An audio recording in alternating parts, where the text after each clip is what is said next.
নমস্কার, প্রত্যেককে জানাই স্বাগতম। আলোচনা করছি বুধের সঞ্চারের পর্ব নিয়ে। বুধ গ্রহ বর্তমানে মীন রাশিতে আছে এবং মীন রাশিতে রেট্রোগ্রেড মোশনে 25 তারিখ পর্যন্ত থাকার পর বুধের কিন্তু আমরা বক্রগতি থেকে ধীরে ধীরে ডিরেক্ট মোশনে আসা লক্ষ্য করব এবং এই কারণেই আমরা দেখব 10th মে 2024 বুধ কিন্তু পুনরায় প্রবেশ করবে মেষ রাশির ঘরে। মেষ রাশির ঘরে বুধের প্রবেশ সেটি নতুন একটি সার্কেলের সূত্রপাত হিসেবে আমরা ধরতে পারি। আপনারা জানেন যে প্রত্যেকটি গ্রহ যখন লগ্নভাবে অবস্থান করে, চমৎকার চিন্তামণি গ্রন্থ অনুসারে সেই গ্রহটি গ্রহদোষজনিত ঋষ্টি নাশ করে। এখন প্রশ্ন হলো, এখানে লগ্নে কি করে প্রবেশ করলো? আমরা সিগনিফিকেন্টলি দেখব কালপুরুষের রাশিচক্রের লগ্ন হচ্ছে মেষ, সেখানে বুধের প্রবেশ আমরা দেখব যে ঋষ্টি নিশ্চিতভাবেই নাশ করবে। গ্রহ দোষ জনিত ঋষ্টি নাশের কম্বিনেশন আমরা লক্ষ্য করতে পারব। এখন প্রশ্ন হলো, তুলা রাশির জাতক জাতিকাদের এই সঞ্চার কতটা প্রেফারেবল হবে? তাদের দ্বাদশপতি এবং নবমপতির সপ্তমস্ত অবস্থান সেটি আদতেও সুখকর হবে কি? কারণ মীন রাশিতে যখন বুধ ছিলেন বা এখনো পর্যন্ত আছে, 10ই মে পর্যন্ত থাকবে, সেখানে বুধ প্রথমত একটি যোগ তৈরি করলো যেটি হলো নীচভঙ্গরার যোগ, এবং দ্বাদশপতি ষষ্ঠে থাকার কারণে অ্যাডিশনাল যে যোগটা তুলা রাশির জন্য রয়েছে সেটি হচ্ছে বিপরীত রাজ্য। তো তার একটা ইম্প্যাক্ট তো ডেফিনেটলি পজিটিভ নেগেটিভ ভাবে পাচ্ছে বর্তমানে তুলা রাশির জাতক জাতিকা। কিন্তু হোয়াট নেক্সট? এরপরে কি আমরা পজিটিভিটি এক্সপেক্ট করতে পারি? সিগনিফিকেন্টলি আমার মনে হয় তুলা রাশির জাতক জাতিকাদের এই সঞ্চার একটা নব দিগন্তকে শুরু করছে। নতুন কিছু ইনভেস্টের মাধ্যমে যেমন জীবনচক্র আবার আস্তে আস্তে আস্তে আস্তে এগিয়ে যাবে, অনেকের ক্ষেত্রেই নতুন নতুন পরিকল্পনা তৈরি হবে। শাস্ত্রে বলছে বুধশ্চন্দ্রসুত। বুধকে তিনি হলেন চন্দ্রসুত। চন্দ্রের ঔরসে মাতা তারার গর্ভে, তারা হচ্ছেন বৃহস্পতির পত্নী, বুধের জন্ম হয়। এবং এই যে টোটাল ইনসিডেন্ট, এটা হয়তো একটা ভুলের ইনসিডেন্ট, ভুলের কারণে তৈরি হওয়া। যদিও বুধের পালক পিতা হচ্ছেন দেবগুরু বৃহস্পতি, বৃহস্পতির সাথে বুধের সম্পর্ক যে নেগেটিভ সেটা নয়, চন্দ্রের সাথেও বুধের সম্পর্ক যে নেগেটিভ সেটাও নয়। ডিপেন্ড করে চন্দ্রের কোন অবস্থার মধ্যে সে রয়েছে। আর বুধের একটি বিশেষ ভূমিকা, যে প্ল্যানেটের সাথেই বসুক না কেন, সেই প্ল্যানেট অনুসারে বুধ কিন্তু ফল দেওয়ার অনেকটা চেষ্টা করে, সেই রাহু কেতুর মতো। বুধ হচ্ছেন জ্ঞানী, যার অসম্ভব বেশি আছে স্মৃতিশক্তি। তার মানে বুধের স্মৃতিশক্তির জায়গাটা অনেকটাই বেশি পরিমাণে আমরা দেখেছি। বোধন শক্তি, লেখনী শক্তি, স্মৃতিশক্তি, বাক শক্তি, সমস্ত কিছুতেই বুধের অধিকার অনেক অনেক অনেক। বুধের জাতক জাতিকাদের মধ্যে আমরা এই সকল কোয়ালিটিগুলো বেশি মাত্রায় পাই। সে ভালো কথা বলতে পারে, তার দক্ষতার বিকাশ হয়, তার মধ্যে স্কিলের জন্ম নেয়, তার প্রত্যুৎপন্ন মতিত্ব অনেক বেশি থাকে। খুব ভালো মানের ডাক্তার, যার ভেষজ জ্ঞান প্রচুর, তার বুধের প্রভাব ভালো। খুব ভালো একজন পলিটিশিয়ান, তার মধ্যেও বুধের জ্ঞানটা কিন্তু প্রচুর থাকে। একজন কলাবিদ বা কলাবিদ্যার প্রতি যার দখল রয়েছে, বা একজন জ্যোতিষবিদ যার জ্যোতিষশাস্ত্র নিয়ে চর্চা কিছুটা করেছে, কিংবা একজন গণিতজ্ঞ, তিনজনের মধ্যেই আমরা বুধের প্রভাব অনেক অনেক বেশি। আইন বিষয় নিয়ে অনেকটা এগিয়ে যাওয়ার ক্ষেত্রেও বুধের ভূমিকা নিশ্চিতভাবেই থাকে, এটা নিয়েও কোনো সন্দেহ নেই। প্রশ্ন হলো, এই বুধ তুলার ক্ষেত্রে এক্স্যাক্টলি কি কি ফল দিতে পারে, কোন কোন ক্ষেত্রে প্রভাব বিস্তার করতে পারে? প্রথমেই বলি, তুলা রাশির জাতক জাতিকাদের অনেকেই আছেন যাদের এখনো পর্যন্ত বিয়ের জায়গাটা সেইভাবে তৈরি হয়নি। তাহলে বিয়ের যোগাযোগের ক্ষেত্রে বুধ কিন্তু ঘটকের সাথেও তুলনা করা হয়। তাহলে ঘটকালি করার ক্ষেত্রে বুধের ভূমিকা আপনাদের ক্ষেত্রে শুভ হবে। অনেকের বিবাহ স্থির হওয়ার মতো অবকাশ লক্ষ্য করতে পারছি তুলা রাশির। অনেকেই এই যে বিয়ের ক্ষেত্রে একটা দোদুল্যমানতা চলছে, এই ঠিক হয়, এই ভেস্তে যায়, এই ঠিক হয়, এই ভেস্তে যায়, এই দুই পরিবারের সাথে কথা বলা হয়ে গেল, বিয়ে একদম ফাইনাল হয়েই গেছে, মানে বিয়ে হয়েই যাবে, এরকম একটা পরিস্থিতি তৈরি হচ্ছে, এমন একটা বাতাবরণ তৈরি হচ্ছে। কিন্তু ফাইনাল হওয়ার আগে এমন একটা অসুবিধার জায়গা তৈরি হলো, সেটা আর হলো না।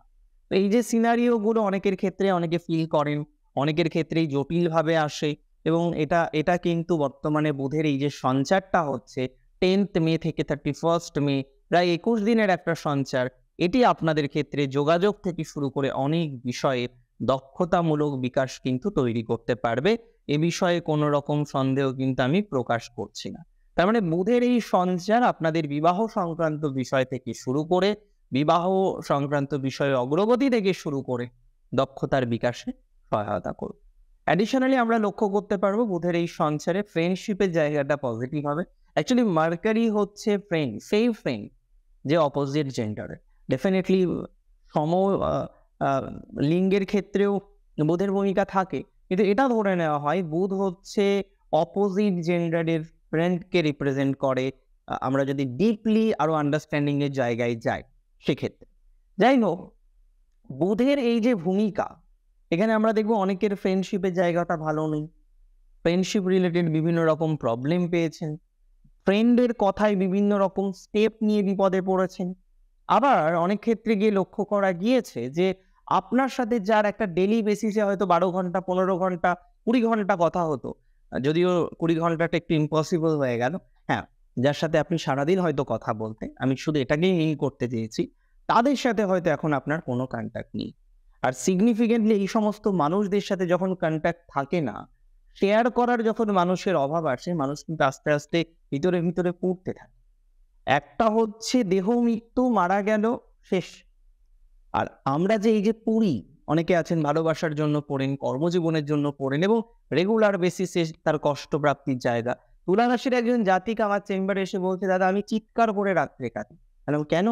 তখন তিনি আমাকে বলছেন যে তার প্রচুর চেনা মানুষ আছে, তিনি একজন সেলফ প্রফেশনাল, তো তার বন্ধু নেই, শেয়ার করার মানুষ নেই। অথচ তিনি দেখুন কাউন্সেলিং করছে, তার অ্যাকচুয়ালি সাইকোলজিক্যাল কাউন্সেলিং রিলেটেড ম্যাটারের সাথে কানেকশন। তো বেসিক্যালি বিষয়টা হচ্ছে এই যে বন্ধু নেই, এটা একটা দুশ্চিন্তার এবং বন্ধু রিলেটেড বিষয় নিয়ে পজিটিভিটি আসার চান্স অনেকটা বেশি মাত্রায় থাকছে। অনেকের হেলথ রিলেটেড প্রবলেম হচ্ছে এবং অযাচিতভাবে আপনি দেখেছেন যে কোনো একটা অর্গান সেটা ডেভেলপ করা, কোনো একটা অর্গান রিলেটেড প্রবলেমের জায়গা তৈরি হওয়ার মতো অবকাশ, সেটা কিন্তু তৈরি হয়েছে যদি আপনার রাশিটি নিশ্চিতভাবে হয়ে থাকে কি রাশি? তুলা রাশি। তুলা রাশির ক্ষেত্রে আমরা ব্যবসার ক্ষেত্রে সফলতা বৃদ্ধিপ্রাপ্ত হতে দেখব। অনেক ব্যবসায়ী আছেন যাদের বর্তমানে একটু ডিস্টার্ব চলছে, ব্যবসা করতে গিয়ে নানা রকমের প্রবলেম ফিল করছেন। বারবার লক্ষ্য করা যাচ্ছে যে আপনার ব্যবসায়িক স্থানটা যেন ডিটোরিয়েট করছে, ঠিকঠাকভাবে অগ্রগতি করতে গিয়ে নানা রকমের অসুবিধার জায়গা ফেস করছেন।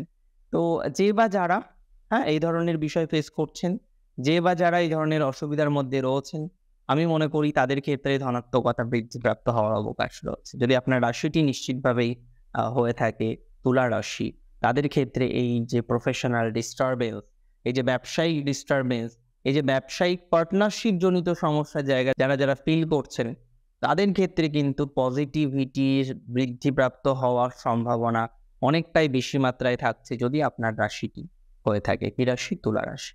তুলা রাশির অ্যাকচুয়ালি কর্মজীবন হিসেবে শুধু আমরা ব্যবসার ক্ষেত্রে নয়, আমরা কিন্তু পজিটিভিটি দেখতে পারবো কিছুটা চাকরির ক্ষেত্রে, অনেকটা সেলফ প্রফেশনের ক্ষেত্রে। এখন প্রশ্ন আসতে পারে চাকরির ক্ষেত্রটার সাথে আমি কিভাবে রিলেট করলাম? দেখুন, একটা কথা বুঝতে হবে, বুধ কিন্তু ষষ্ঠে ছিল। ষষ্ঠভাবে নিচস্থ হয়ে থাকার কারণে কর্মজীবন রিলেটেড কিছু প্রবলেমও আপনাদের দিয়েছে বা আপনারা ফিল করেছেন। তাহলে যখনই বুধের উপস্থিতি থাকবে না, 12th হাউসের লর্ড 6th এর সাথে কানেক্ট করবে না, তখন আমরা যাচিতভাবেই সমস্যাটা থেকে কিছুটা বেরিয়ে আসতে পারবো, এটাই ফ্যাক্ট। তার মানে এটা আমরা প্রেডিক্ট করতে পারি। এই প্রেডিকশনটা আমরা তুলা রাশি জাতক জাতিকাদের জন্য রাখতে পারি যে বুধের সঞ্চারে কর্মজীবনের ক্ষেত্রে, বিশেষ করে চাকরির ক্ষেত্রে ধনাত্মকতার পরিমাণটা বৃদ্ধিপ্রাপ্ত হবে যদি আপনার রাশিটি নিশ্চিতভাবে হয়ে থাকে কি রাশি? তুলা রাশি। তুলা রাশির ক্ষেত্রে যারা সেলফ প্রফেশন আছেন, তাদের এমনিতেই পজিটিভিটির জায়গা থাকছে, তাদের ক্ষেত্রে ডেভেলপমেন্টের জায়গা অনেকটা বেশি পরিমাণে থাকবে বলে আমি মনে করি এবং সিগনিফিকেন্টলি এটা মনে করা যায় যে তুলা রাশির জাতক জাতিকাদের যারা সেলফ প্রফেশনাল আছেন, প্রফেশনাল কিছুটা ডিস্টারবেন্সের মধ্যে দিয়ে কন্টিনিউ করছিলেন, দেখবেন একটু হলেও পজিটিভিটি পারবে। নতুন ক্লায়েন্টেল বৃদ্ধিপ্রাপ্ত হওয়া, তার একটা ধনাত্মকতা, এই জায়গাগুলো কিন্তু আপনি দেখবেন যে ধীরে ধীরে ডেভেলপ করছে। তার মানে এটা অনেকটা নিশ্চিতভাবে আমরা বলতে পারি, যদি রাশিটি তুলা হয়ে থাকে, যে প্রফেশনে আপনার থাকুক না কেন, কোনো না কোনো পজিটিভিটি আছে। এখানে অনেকেই প্রশ্ন করবেন, দাদা পরিবর্তন নিয়ে কি বলছেন? দেখুন, পরিবর্তন নিয়ে অ্যাজ সাচ এখনই কিছু বলছি না। ব্যবসা রিলেটেড বিষয়ে পরিবর্তনের জায়গা তো আছেই। ইভেন যারা গাড়ির ব্যবসা করেন, ভেহিকেল ছাড়াও যারা ব্যবসা করছেন, মেকআপ, হ্যাঁ, বইপত্র বা চলচ্চিত্র রিলেটেড কিছুর সাথে কানেক্টেড আছেন, গান বাজনা, ব্যাকগ্রাউন্ড সিঙ্গার হিসেবে কাজ করছেন, তাদের ক্ষেত্রে পজিটিভিটি বাড়বে। অনেকে আছেন যারা আধ্যাত্মবাদের সাথে ডিরেক্টলি অ্যাটাচড, তাদের ক্ষেত্রেও পজিটিভিটি বৃদ্ধিপ্রাপ্ত হওয়ার মতো অবকাশ লক্ষ্য করতে পারছি। যদি আপনার রাশিটি হয়ে থাকে নিশ্চিতভাবেই তুলা রাশি, তাহলে এটা জেনে রাখুন, এই সঞ্চার আপনার যোগাযোগের ক্ষেত্রটাকে বাড়াবে। ম্যারেজ লাইফ রিলেটেড যে ডিসপুট আছে, যে ডিফেক্ট আছে, যে ডিস্টারবেন্স আছে, সেই জায়গাটাকে কিন্তু রিকভার করার মতো অবকাশ আপনারা পাবেন। তুলা রাশির জাতক জাতিকাদের ক্ষেত্রে আইন আদালত বিষয় নিয়ে যারা একটু ফেঁসেছিলেন, মাঝে একটু ঝামেলাটা বেড়েছিল, তাদের ক্ষেত্রে কিন্তু কিছুটা কমার কম্বিনেশন আছে। তবে অতিরিক্ত মাত্রায় মেডিসিন খাওয়ার যে নেচারটা আপনার আছে, সেটাকে কিন্তু একটু কমানোর চেষ্টা করতে হবে। অতিরিক্ত মাত্রায় মেডিসিন খাওয়া যাবে না, সেটা কিন্তু সমস্যা প্রমাণ হতে পারে, বা চেষ্টা করতে হবে অতিরিক্ত মাত্রায় মেডিসিন না খাওয়ার জন্য। অনেকেই আছেন যারা বুঝতেই পারছেন আমি কি মিন করেছি, সেটা করা যাবে না। দেখুন, শরীর অসুস্থ হতেই পারে, শরীর থাকলে অসুস্থতা হবেই, দেহ থাকলে ভোগ আসবেই, কিন্তু আমাদের এমনভাবেই চলাফেরা করা উচিত বা চলতে হবে যাতে সেই সাময়িক স্বস্তির জন্য আমরা একটা বড় সড়ো প্রবলেম যাতে না পড়ে বসি। এটাকে একটু নিয়ন্ত্রণ করার প্রয়োজনীয়তা আছে, এটিকে একটু নিয়ন্ত্রণ করার অবকাশ আছে বলে আমি মনে করছি। আর এমনিতে তুলা রাশির জাতক জাতিকাদের এই সঞ্চারের কিছুটা প্রভাব আধ্যাত্মিকতার ক্ষেত্রে থাকবে। মাঝে যেটা হয়েছিল, বিশ্বাস অবিশ্বাসের নানা রকম প্রশ্ন তৈরি করছিলেন, নানা রকমের প্রশ্ন আপনাদের জীবনচক্রে আসছিল, কিন্তু এখন সেই জায়গাটা অনেকটাই আমি মনে করি স্থিতিশীল হয়েছে। বা ধর্মীয় বিশ্বাস বা সোশ্যাল কাজ যারা করেন, তাদের ক্ষেত্রে পজিটিভিটি থাকবে। পলিটিক্সের সাথে যারা যুক্ত রয়েছেন, তাদের ক্ষেত্রেও যথেষ্ট ধনাত্মকতার বহিঃপ্রকাশ লক্ষ্য করা যায়। তবে যারা পলিটিক্সে আছেন, তারা একটা বিষয় খেয়াল করেছেন যে আপনার যে পার্টনাররা রয়েছে, দ্যাট মিনস আপনার যে সমগোত্রীয় যারা সেবা করেন, দেশ দশের সেবা করার জন্য যারা পলিটিক্সে এসেছেন, তাদের সাথে আপনার একটা কোলাবোরেশনের অভাব, তাদের সাথে কোথাও যেন একটা আন্ডারস্ট্যান্ডিং এর অভাবের জায়গা কাজ করছে। Those who are feeling the same problem, I strongly believe তাদের ক্ষেত্রে কিন্তু পজিটিভিটির মাত্রাটা একভাবে এগিয়ে যাবে বা ডেভেলপ করবে। আর রইল বাকি আদার্স বিষয়গুলো, দ্যাট মিনস কর্মজীবন হলো, আমাদের বৈবাহিক জীবন নিয়ে আমরা আলোচনা করলাম। বিদ্যাক্ষেত্রে এই প্রভাব কিছুটা থাকবে বটে, তবে এখানে আমি বলে রাখি, বিদ্যাক্ষেত্রে পরিবর্তনময় একটা প্রভাব থাকতে পারে। তার মানে চেঞ্জ করতে চাইছেন যারা এডুকেশনাল স্ট্রিম বা অন্য কিছু, তাদের ক্ষেত্রে এগিয়ে যাওয়ার প্রবণতাটা বেশি। অ্যাপার্ট ফ্রম দেয়ার, এমনি তুলা রাশির জাতক জাতিকাদের বাকি বিষয়গুলো নিয়ে যে অতিরিক্ত চিন্তা আছে বা অতিরিক্ত দুর্ভাবনা আছে, সেটা মনে করি না। বুধের সঞ্চারের কিছু নির্দিষ্ট আঙ্গিক আছে, এর মধ্যেই সীমাবদ্ধতা থাকবে। আর একটা কথা বলি, দ্বাদশপতি যেহেতু নিশ্চিতভাবে আপনাদের বুধ সপ্তমে অবস্থান করবেন, কিছু ব্যবসায় ইনভেস্ট করতে হতে পারে। এখন ইনভেস্ট করলে রিটার্ন আসে, সব ক্ষেত্রে কি আসে? আসে না। তবে এই ক্ষেত্রে ইনভেস্ট করলে কিছুটা ভালো রিটার্ন আপনারা পাবেন। তবুও বলবো, আমি বুঝে শুনে ইনভেস্ট করবেন, সেটা সর্বোত্তম হবে। আজকের অনুষ্ঠান এই পর্যন্তই ছিল। কেমন লাগলো আজকের অনুষ্ঠান আমাকে জানান কমেন্টের মাধ্যমে। আর প্রচুর প্রচুর প্রচুর ভালো থাকুন আপনারা প্রত্যেক। শেষ করছে আজকে এখানে। জয় শ্রী গণেশ।